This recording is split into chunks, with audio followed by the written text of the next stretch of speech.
Hello everybody, welcome to the live event interview with Patrick. Ta-da! That is actually the voice of 001 in the TV show 00 Cyborgs.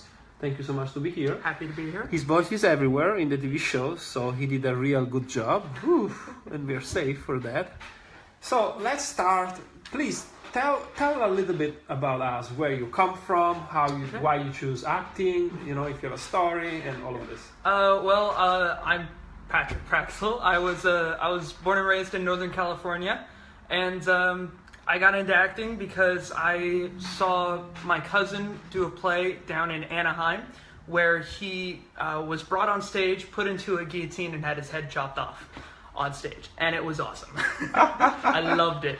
I went up to him afterwards and I asked him, "How are you still alive? Why are you here?" And he just said, "That's acting. Wow. That's the awesomeness of it." And I was hooked right away. I knew I had to do it. Well, that's a good beginning. And then, do you like sci-fi? And if you like sci-fi, why do you like them? I do like sci-fi. I was raised on Star Wars and Star Trek, Picard over Kirk. I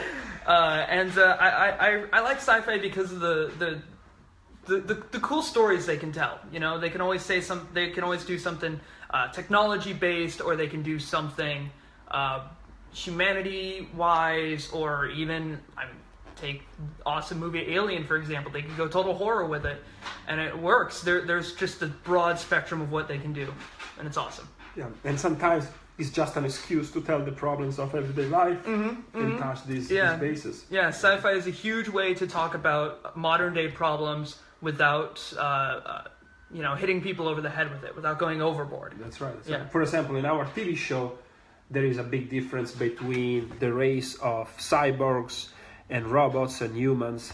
So there may be some racism between the races, but we can talk about that without touch the real, racist base in humanity. So, do you like our TV show goes in the sci-fi element, in the wasteland, and with flashbacks even in the normal drama direction of these characters before they become cyborgs and before the world ended? Which direction do you prefer, the sci-fi or the drama direction? I think I prefer. Oh God, I'm gonna say both actually. I like both directions that it can go. Sci-fi, obviously, because I'm a fan. But I like the drama of it and the story you can tell of what happened to these people. You know, how they got to this point in their lives. Either direction, I think it'll be great, and I love that we go both directions with it. Yeah. There is anything that you want to see in the next episode happening? Like what happened to this character, or what happened to the humans, or what happened to the robots? Is there what are you curious to know more about the 00 Cyborgs universe? I'm curious to know what's happening with the humans in the world. You know, how are they living? Where do they live? What do they do? And how have they stayed alive for so long with a series of robots, coming after them to kill them?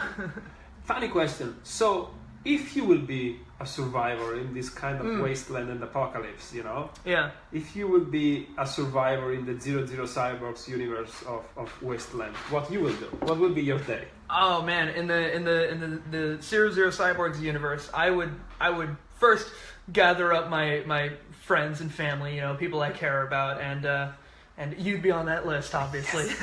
If I am alive. If you're alive, yeah. And then try to find a way to survive. Do what we can. Try to help as many people as we can, and fight back. And why do you think the robots are so mad against humans and cyborg? I think it comes down to the fact that they weren't given a choice. Robots were created to follow orders. We told them, go here, kill that guy, do yada yada this, yada yada that, and they weren't given a choice. They had to follow orders. They had to do what we told them to do, what humans told them to do. And I think eventually, at one point, when they were given the opportunity to not follow orders, we still don't know how that happened or why it happened, but it happened. I think at that moment is when they decided, no, we're not following orders anymore. We're not going to take this. We're gonna fight back. Wow. Yeah. Do you have any idea what was the element of the subconscious, how the subconscious start, and do you have any idea, or?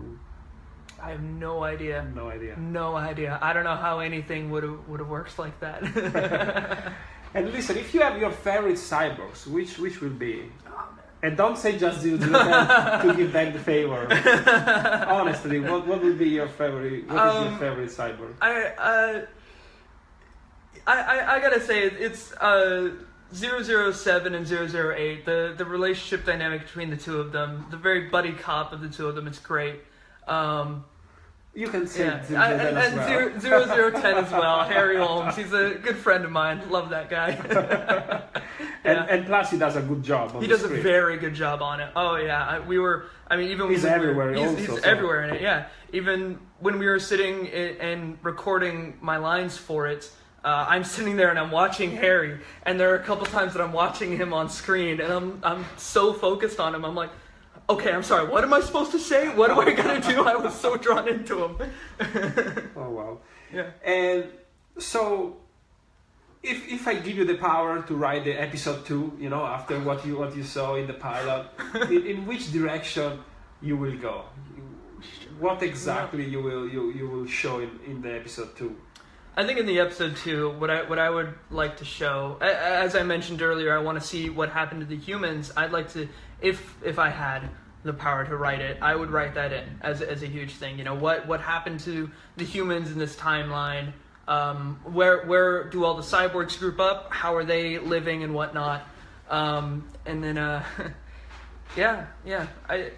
And then, let's say that we want to give some advices to people that they want to do some voiceover.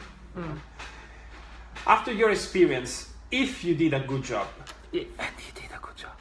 so what do you think is the best approach? Is like to mimic your body like you are there, or actually to do a voiceover? There is a lot of non-screen that he helps to be like to make some lines more powerful than others that you will not do on screen. Is the technique different or is the same thing? It's a bit of a yes and no for that.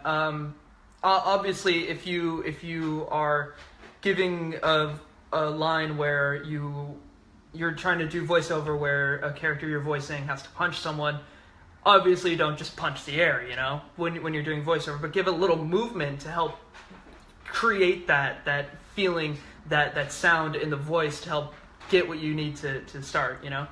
Okay. And do you read comics? I do. Which comic do you read? Well, I read The Walking Dead.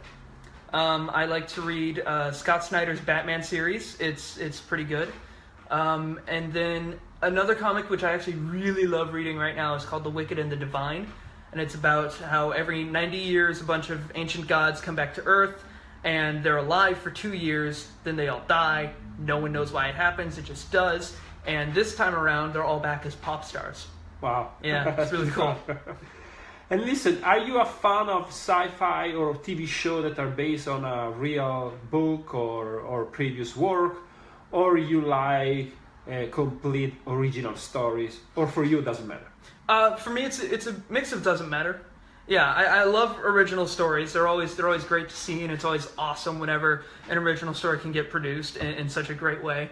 And then when it comes to adaptations of like books, comic books, other movies, I think they can be done really well if enough attention is given, enough care is given to retell the story. But even so, there's always a bit of leeway because you're retelling the story from a different perspective.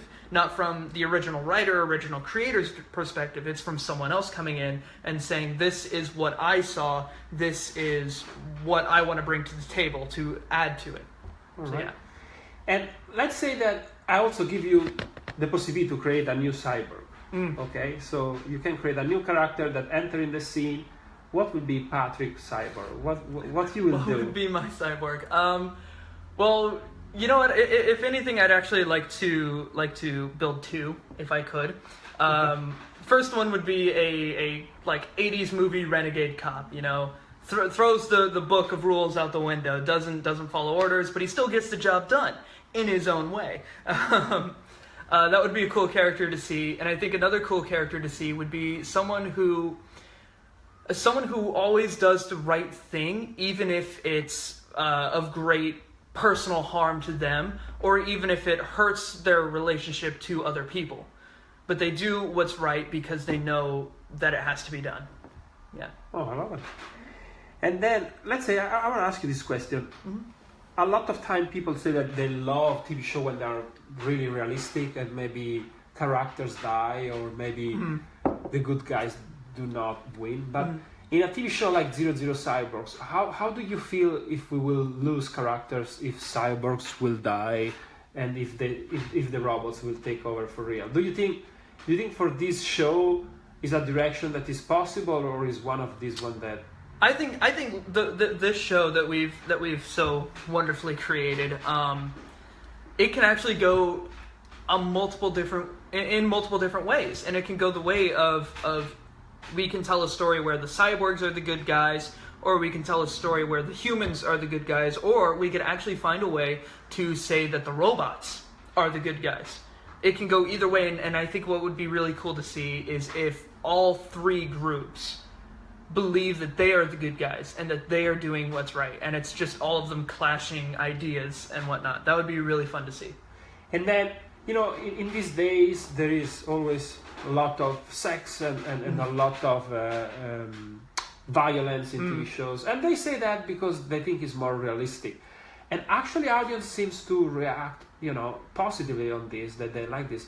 But what do you really think? Do you really think is necessarily, or is an excuse? What are we doing? I don't think. I mean, to jump on the sex scenes part, I really don't think they're necessary. I think if you've got a strong enough story and good enough and strong enough characters, there's always going to be interest. People are always going to want to watch it. Doesn't matter if your characters are boning each other or not. You know.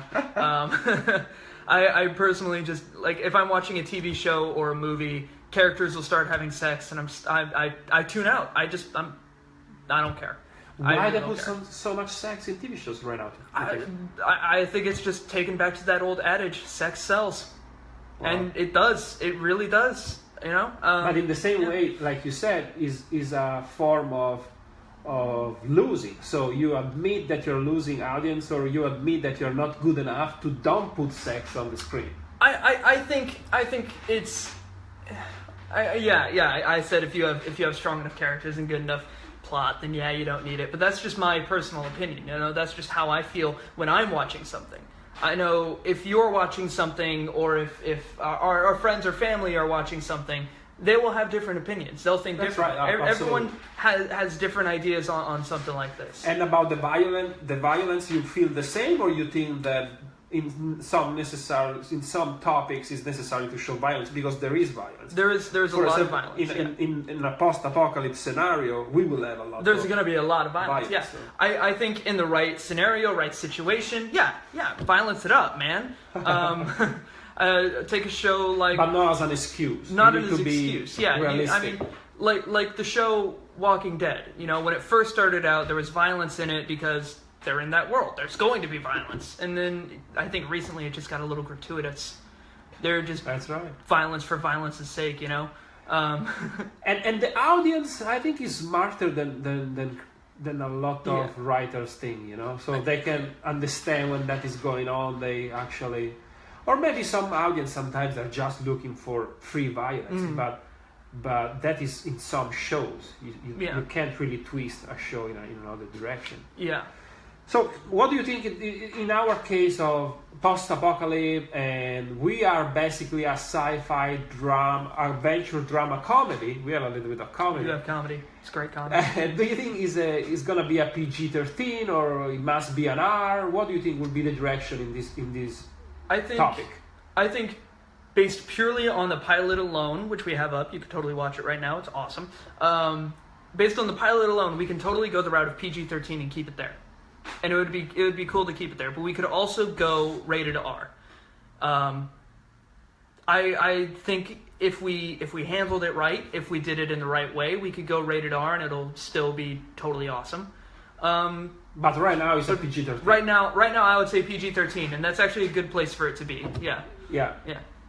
It could have been a PG, but thanks to 007 and 008, it's a PG-13. So, all right. Well, thank you so much, Patrick, to be here. To Very do this happy to be Q&A, here. Yeah. And I hope to see you in the future in this TV love to show. be here For in the sure, future, I will yeah. hear you in the TV show. I'm Yeah. not sure if I see you. I may put Patrick as a robot, as a character live, but he cannot talk. That's the problem. Or if he talks, we will need to dub you because Yeah. people will say, "What? Wait a minute. Why does he talk with 001 voice? What's his problem?" Yeah. So thank you so much to be here. Please go to watch the pilot. It's 00cyborgs.com. You push the video and that's the pilot. Yep. It's so easy. It is. So Watch it. go It's there, great. watch it, and see you tomorrow with another awesome interview of these awesome actors of this awesome TV show. With the awesome Leo. Yeah. Bye, guys. See you soon. See you tomorrow. Ciao.